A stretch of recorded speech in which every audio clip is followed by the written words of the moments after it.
میرے بھائیوں، آج کی محفل کا سب سے پہلا پیغام آپ کی خدمت میں یہ عرض کرنا ہے کہ دین کو جب بھی سمجھنا ہے کتاب و سنت کی روشنی میں سمجھنا ہے۔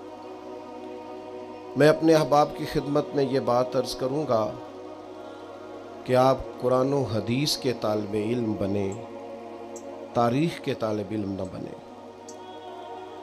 آپ دین کو، سنت کو، شریعت کو، صحابہ کو، اہل بیت نبوت کو کتاب و سنت کی روشنی میں دیکھیں، تاریخ کے آئینے میں نہ دیکھیں۔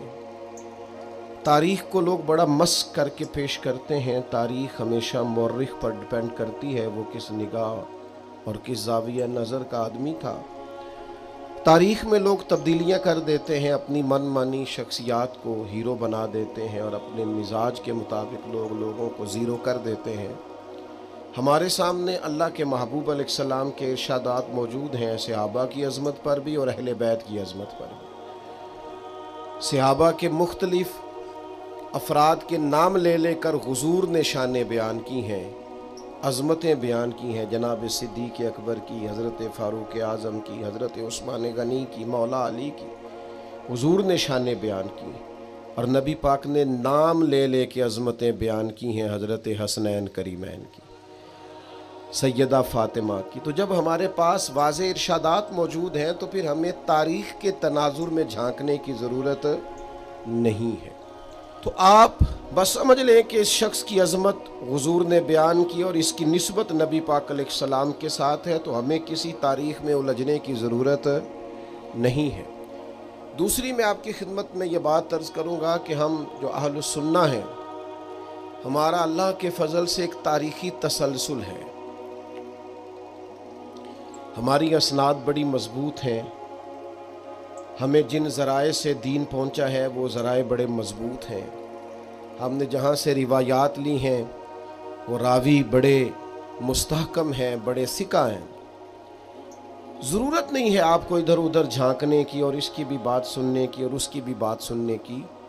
آپ انہماک کے ساتھ ان اصولوں پر کاربند رہیں جو اصول ہمیں امام اعظم نے عطا کیے، حضور غوث اعظم جیلانی نے عطا کیے، جو قاعدے، جو ضابطے ہمیں حضرت مجدد الفسانی نے دیے ہیں، اعلیٰ حضرت بریلوی نے دیے ہیں، پیر مہر علی شاہ نے دیے۔ الجھا نہ کریں بلا وجہ۔ تیسری میں آپ کی خدمت میں یہ بات عرض کرنا چاہتا ہوں کہ دین کو کبھی بھی اس طرح کا نہ بنائیں کہ وہ ہر وقت موضوع بحث ہی بنا رہے۔ ہمارے ہاں یہ جو رویہ بن گیا ہے نا کہ ہم نے کسی چیز کا لطف نہیں اٹھانا ہوتا، بس بحث کرنا ہوتی ہے۔ میلاد شریف آ گیا تو اس پر بحث شروع کر دی، معراج شریف آ گیا تو بحث شروع کر دی کہ نبی پاک نے اللہ کو دیکھا کہ نہیں دیکھا۔ اگر محرم شریف آ گیا تو اس پر بحث ہونے لگ گئی۔ عاشوراء کے روزے پر واضح حدیث موجود ہے، اس کو بھی لوگ الجھاتے ہیں کہ یہ رکھنا چاہیے کہ نہیں رکھنا چاہیے۔ آپ اس پر بھی الجھ رہے ہیں کہ محرم میں نیاز پکانی چاہیے کہ نہیں پکانی چاہیے۔ اب آپ لطف کب لیں گے؟ آپ دین کا ذوق کب لیں گے؟ ساری زندگی ابحاث کتنی ہوئی ہیں، کتنی ہو رہی ہیں، یہ ہوتی رہیں گی۔ آپ اس خاص لطف کی طرف بڑھیے، اس خاص ذائقے کی طرف بڑھیے، اس خاص شوق ذوق کی طرف بڑھیے۔ میں آپ کو ذاتی طور پر اپنی بات بتاتا ہوں کہ میں لطف لیتا ہوں۔ میں میلاد شریف کا بھی لنگر پکنے لگتا ہے تو دوستوں سے کہتا ہوں چاول بھی سونا بندوبست کرنا، اس کے لیے بزم بھی خوبصورت سجانا، آنے والوں کا اکرام بھی زیادہ کرنا۔ کوئی بھی آپ دین کا کام آ جائے تو آپ اس کا ذائقہ لیں۔ میں نے آپ کو اپنی والدہ محترمہ کی ایک دفعہ ایک بات عرض کی تھی۔ بہت امیر گھر نہیں تھا ہمارا، تو والد صاحب بڑی عید پہ ایک چاول کا توڑا لے آئے، تو چاول بڑے اچھے تھے۔ تو یہ چاول اب تو نہیں مجھے پتا زیادہ رہا، لیکن عموماً دیہاتوں میں یہ ہوتا تھا کہ بطور سیمپل 1-2 کلو چاول آیا کرتے تھے، تو گھر والے پکا کے دیکھتے تھے کہ اگر ٹھیک ہے تو پھر یہ منگوا لیتے۔ تو وہ چاول پہلے پاس کرائے گئے، پھر وہ چاول خریدے گئے، تو وہ ایک آدھ دفعہ گھر میں پکے تو اس کے بعد وہ پکے نہیں، اور کوئی چاول پکنے لگے۔ تو والد صاحب والدہ سے کہنے لگے وہ چاول کدھر ہیں جو میں لایا تھا؟ یہ کون سے پکا کے ہمارے سامنے رکھ دیے؟ تو یہ سادے لوگوں کا لطف لینے کا طریقہ ہے۔ والدہ صاحبہ نے جو جواب دیا اس میں جو شوق تھا اور جو سادگی تھی اور دیہاتی لوگوں کا جو اصل روایتی پن تھا وہ چھلک کے سامنے آیا۔ کہنے لگیں چول بڑے سونے سن، میں ذرا رکھ چھڑے نے 10 محرم نو امام حسین دی نیاز پکاواں گا۔ یعنی وہ اپنے بچوں کے لیے نہیں ہے، وہ حضور کی اولاد پر قربان کرنے کے لیے وہاں پیش کریں گے۔ یہ والا ذائقہ، یہ والا لطف، یہ والا سرور آپ اپنی زندگی میں حاصل کریں، ساری زندگی بحث میں گزار دینی۔ چوتھی بات آپ کی خدمت میں عرض کرنی ہے، جسمانی زندگی تھکا دینے والی زندگی ہے، انا کی زندگی ہے۔ یہ عزت اور شہرت اور انا پرستی اور مختلف بتوں کے معاذ اللہ پرستش کی زندگی ہے، تکبر کی زندگی، فلاں ہوتا ہوں میں، فلاں ہوتا ہوں میں، فلاں ہوتا ہوں۔ یہ جو روحانی زندگی ہے نا، یہ عشق والی زندگی ہے، یہ ذرا ذوق والی زندگی ہے۔ اس میں نا تھوڑا سا انسان تازہ دم رہتا ہے، اس میں اس کی کیفیات مضبوط رہتی ہیں۔ یہ جو پیار ہے نا، محبت ہے، وہ اقبال کہتے ہیں کہ یہ جو حضرت ابراہیم علیہ السلام کا آگ میں جانا ہے نا، یہ بھی عشق ہے، اور یہ جو امام حسین کا کربلا جانا، یہ بھی عشق ہے۔ فرماتے ہیں صدق خلیل بھی ہے عشق اور صبر حسین بھی ہے عشق۔ یہ دراصل عشق ہے، وارفتگی ہے۔ اپنے اندر نہ یہ سارا دن خشکی نہ پیدا ہونے دیا کریں۔ یعنی میرا مطلب ہے کبھی کوئی کچھ کہہ بھی گیا ہے تو پھر مثلاً کیا ہو گیا ہے، کیا مطلب سارا ذوق خراب کر لیں، سارا لطف خراب کر لیں، اپنی کیفیات کو گڑبڑ نہ ہونے دیں۔ یہ سارا عشق ہے، اس عشق کا لطف لیں۔ پانچویں بات آپ کی خدمت میں یہ عرض کرنی ہے کہ جو بڑے ہوتے ہیں نا، بڑے،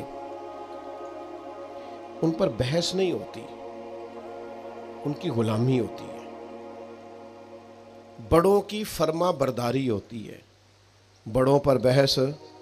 آپ فرسٹ ایئر میں گئے کالج میں،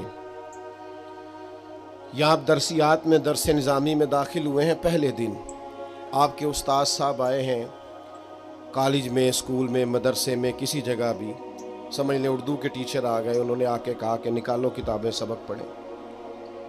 تو اب شاگرد کہنے استاد جی ہم نے نہیں پڑھنا، پہلے آپ یہ بتائیں کہ آپ ایم اے اردو ہیں،